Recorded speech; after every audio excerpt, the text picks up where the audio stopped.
नमस्कार दोस्तों, स्वागत है आप सभी का बैंकिंग क्रॉनिकल यूट्यूब चैनल पर। अगर आप लोगों ने चैनल को सब्सक्राइब नहीं किया है तो जल्दी से चैनल को सब्सक्राइब कर लीजिए और बेल आइकन को प्रेस करना बिल्कुल भी ना भूलें ताकि आने वाली वीडियोस की नोटिफिकेशन आप लोगों को मिलते रहे। दोस्तों, एक अक्सर सवाल आप सभी के दिमाग में होता होगा कि सर आता तो सब कुछ है लेकिन स्पीड नहीं आ रही, अब क्या करें। अब चाहे वो डेटा इंटरप्रिटेशन की हो, चाहे वो पजल बनाने की स्पीड हो, चाहे वो मिसलेनियस बनाने की स्पीड हो, चाहे वो किसी भी टॉपिक की हो, पर प्रॉब्लम बहुत सारे स्टूडेंट्स के अंदर ये आती है कि आता तो है लेकिन जल्दी नहीं बन रहा, स्पीड नहीं बढ़ रही, क्या करें। अब ये हर एक बैंकिंग इस एस्पिरेंट के अपने प्रिपरेशन जर्नी के बीच में ये चीज होती ही होती है। इस चीज को जिसने जल्दी से समझ लिया और एलिमिनेट कर दिया, वो आज से 6 महीने बाद 7 महीने बाद होने वाले एग्जाम्स में बहुत अच्छे तरीके से बहुत अच्छे नंबर लेकर आ जाएगा और सिलेक्शन ले लेगा। तो करना क्या है दोस्तों, ऐसी वो क्या चीज है जिस वजह से हमारी स्पीड नहीं बढ़ पाती है। होता क्या है ना कि हम सिर्फ और सिर्फ स्पीड के पीछे भागते हैं, स्पीड के पीछे, स्पीड आनी चाहिए, स्पीड आनी चाहिए, स्पीड आनी चाहिए। हम कभी यह ध्यान नहीं देते कि हमारी एक्यूरेसी कितनी है।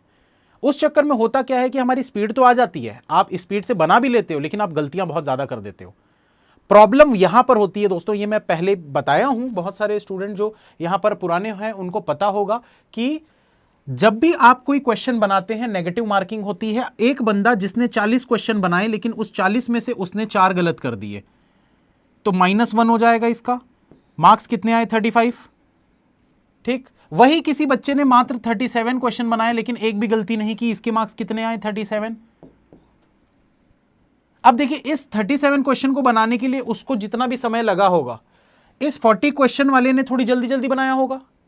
स्पीड इस बंदे की ज्यादा थी लेकिन फिर भी इसके मार्क्स कम हैं। क्यों? क्योंकि इसकी एक्यूरेसी परफेक्ट नहीं थी। तो सबसे पहली चीज जो आप लोगों को करना है वो दोस्तों अपनी एक्यूरेसी पर काम करिए। जब तक आपकी एक्यूरेसी सही नहीं होगी, आपकी स्पीड कितनी भी हो, आपके मार्क्स नहीं बढ़ेंगे।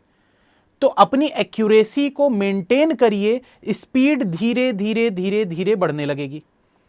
दूसरा पॉइंट, एक तो पहला पॉइंट ये था जो मैंने बताया, इस चीज को अप्लाई जरूर करिएगा। दूसरा इंपॉर्टेंट पॉइंट कि स्पीड ना बढ़ने की वजह जो होती है ना, वो ये होती है कि जो हमको आता है हम सिर्फ और सिर्फ वही लगातार लगातार लगातार उसी चीज की प्रैक्टिस किए जाते हैं, कुछ डिफरेंट करने की कोशिश नहीं करते। एग्जाम्पल के तौर पर दोस्तों मैं आप लोगों को अगर एक सिंपल सा एग्जाम्पल दूं तो मैगी बनाना जानते होगे आप लोग, मैगी बनाते हैं कुछ लोग। अब कुछ लोग तो ऐसा है भाई, पानी गर्म करते हैं, उसमें सीधा मैगी डाल देते हैं, मसाला डाल देते हैं, हो गया, बन गई मैगी। कुछ लोग मसाला मैगी बनाते हैं, वेज मैगी, जिसमें कि हल्का सा ऑयल लेते हैं, उसमें प्याज, आलू, टमाटर, मिर्च, ये सब चीज़ें डालकर, उसमें थोड़ा सा नमक डालकर उसको बढ़िया थोड़ा फ्राई करते हैं। उसके बाद फिर उसमें पानी डालते हैं, गर्म करते हैं और मैगी डाल के उसको बढ़िया वेज मैगी बनाते हैं। अब अगर आप इसी प्रोसेस को कंटिन्यू फॉलो करते रहोगे तो आपको उतना ही समय लगेगा जितना आपको पहले लगता था। लेकिन अगर इसी की स्पीड आपको बढ़ानी है तो आप क्या कर सकते हो भाई? आप सिंपल सी चीज़ ये कर सकते हो कि जब तक आप प्याज, आलू, मिर्च, जो भी चीज़ें हैं जिनको आप ऑयल में फ्राई कर रहे हो, तब तक आप एक सेपरेट दूसरे बर्तन में पानी गर्म करने के लिए रख सकते हो। क्योंकि इसमें जब आप पानी डालोगे फिर वो गर्म होगा तो आपका समय ज़्यादा लगेगा। आप ये थोड़ा सा स्मार्ट वर्क का यूज़ कर सकते हो इसमें कि भाई ये मैं करता हूँ ना इसलिए आप लोगों को बता रहा हूँ, ये चीज़ आप कर सकते हैं, इससे आपका समय बचेगा। तो अगर आप वही चीज़ें, मतलब कहने का मतलब क्या है, ये जो एग्जांपल मैंने दिया ये क्यों दिया, इस चीज से समझाना मैं आपको चाह रहा हूं कि आप जो चीजें आपको आती हैं आप उन्हीं पैटर्न से कंटिन्यू फॉलो करते जाओगे, बस वही वही वही वही वही वही प्रैक्टिस करते जाओगे और सोचो कि मैं तो प्रैक्टिस कर रहा हूं, प्रैक्टिस कर रहा हूं, प्रैक्टिस कर रहा हूं, फिर भी स्पीड नहीं आ रही। नहीं आएगी। क्यों? थोड़ी बहुत बढ़ जाएगी पर बहुत ज्यादा स्पीड नहीं बढ़ेगी, क्योंकि आपने अपने अप्रोच को चेंज नहीं किया। तो हमेशा नई नई चीजें सीखते रहिए, अपनी अप्रोच को चेंज करते रहिए, इसी से आपके मार्क्स बढ़ेंगे, सडनली बढ़ेंगे, बहुत जल्द बढ़ेंगे। जैसे हम मल्टीप्लिकेशन जब हम पहले करते थे स्कूल टाइम पे जो भी, तो हम लिख लिख कर पूरे मल्टीप्लिकेशन किया करते थे, 37 इंटू 42। अब अगर यही चीज मैं आपको बोलूं कि 37 इंटू 42 करना है, अगर आप लिख के करोगे तो आपको उतना ही समय लगेगा जितना पहले लगता था। लेकिन अगर इसी चीज को आप ओरली दिमाग में अगर करने लग जाओगे तो आपको बहुत कम समय लगेगा। तो ये चीजों का फर्क होता है दोस्तों। कुछ चीजों को आपको अपनी अप्रोच चेंज करने से ही आपकी स्पीड जस्ट 2 गुना 3 गुना हो जाएगी। बहुत सारे स्टूडेंट्स हैं जो पजल्स को बनाते हैं, 2-2 3-3 पॉसिबिलिटी लेते हैं और उसमें सॉल्व करते हैं। 3-3 पॉसिबिलिटी लिखने से अच्छा माइंड में, जो मैंने आप लोगों को एक फिंगर रूल सिखाया हुआ है कि आप अपनी उंगलियों का इस्तेमाल करते हुए पॉसिबिलिटी चेक करो, लिखने की जरूरत नहीं है। मिनिमम पॉसिबिलिटी मैंने सिखाया है। मिनिमम पॉसिबिलिटी से आप 2-2, 3-3 पॉसिबिलिटी बनाने की जरूरत नहीं होती। 4 में से 2 से 3 क्वेश्चन तो ऐसे ही आपके सिंगल पॉसिबिलिटी में सॉल्व हो जाते हैं, दूसरी तीसरी पॉसिबिलिटी बनाने की जरूरत नहीं होती। थ्रेड मेथड, उससे भी काफी जल्दी क्वेश्चन बनते हैं। तो ऐसे बहुत सारी चीजें हैं, बहुत सारे ऐसे ट्रिक्स हैं जो आप लोगों को सीखना चाहिए। मेन चीज ये होती है कि हम उन चीजों को सीखने की कोशिश ही नहीं करते। हमको ये लगता है कि जो हमको आता है हम अपने कंफर्ट जोन में बने रहते हैं। जब तक आप अपने कंफर्ट जोन से बाहर नहीं निकलोगे दोस्तों, स्पीड जो आपको चाहिए ना, जो एक होता है ना एकदम यूं ऐसा पेपर निकलना चाहिए, बस मुंह उठा के सुबह मुंह धो के चले जाओ, नहा धो के, या मुंह धो के बिना नहाए भी चले जाओ तो भी फिर निकल जाएगा। ये चीज को याद रखिए दोस्तों। वो अगर अचीव करना है आपको कि प्री की चिंता ना करनी पड़े, आपको सिर्फ मेंस की चिंता करनी पड़े, तो अगर ये आपको करना है अचीव, तो उसके लिए आपको नई नई चीजें सीखनी पड़ेंगी।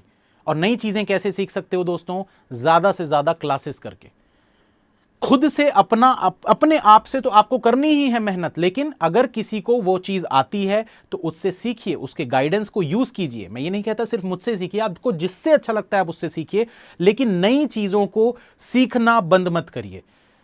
कोई भी जब नई चीजों को सीखना बंद कर देता है ना, उसका ग्रोथ रुक जाता है, वो वहीं स्टक हो जाता है, वो आगे नहीं बढ़ पाता फिर। तो नई नई चीजों को सीखना आज से स्टार्ट करिए, आपकी स्पीड डेफिनेटली बढ़ेगी। बाकी मैं और भी चीजें आप लोगों के लिए लेकर आते रहूंगा कि और स्पीड कैसे, जब पजल में स्पीड कैसे बढ़ाएं, उसकी एक मैं वीडियो अलग से लेकर आऊंगा, जिसमें आप लोगों को यह बताऊंगा कि स्पेसिफिकली अगर पजल में आप स्पीड अपनी बढ़ाना चाहते हैं तो आपको क्या करना होगा, आपकी स्पीड बढ़ेगी। वैसे ही कैलकुलेशन में अगर आपको स्पीड बढ़ाना होगा तो क्या करना है, उसके लिए भी मैं एक वीडियो लेकर आऊंगा बहुत जल्द। बाकी नीचे कमेंट करके जरूर बताइए कि आप लोगों को और किस टाइप की वीडियोस चाहिए, जिससे कि आप लोगों की ये जो डाउट्स हैं वो क्लियर हो जाएं।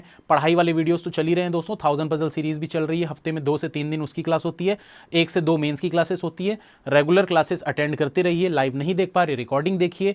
इस चैनल को सब्सक्राइब कर लीजिए। बैंक एग्जाम की अगर आप तैयारी कर रहे हैं दोस्तों, तो इस चैनल पर आपको बहुत अच्छे अच्छे वीडियोस मिल जाएंगे। और बहुत जल्द मैं आप लोगों के लिए एक वीडियो और लेकर आने वाला हूं, आरआरबी पीओ की सैलरी स्लिप। मेरी स्लिप मैं नहीं दिखाऊंगा दोस्तों, क्योंकि मेरी बहुत पुरानी है, 2018 की सैलरी स्लिप है। अब सैलरी जो है वो चेंज हो चुकी है।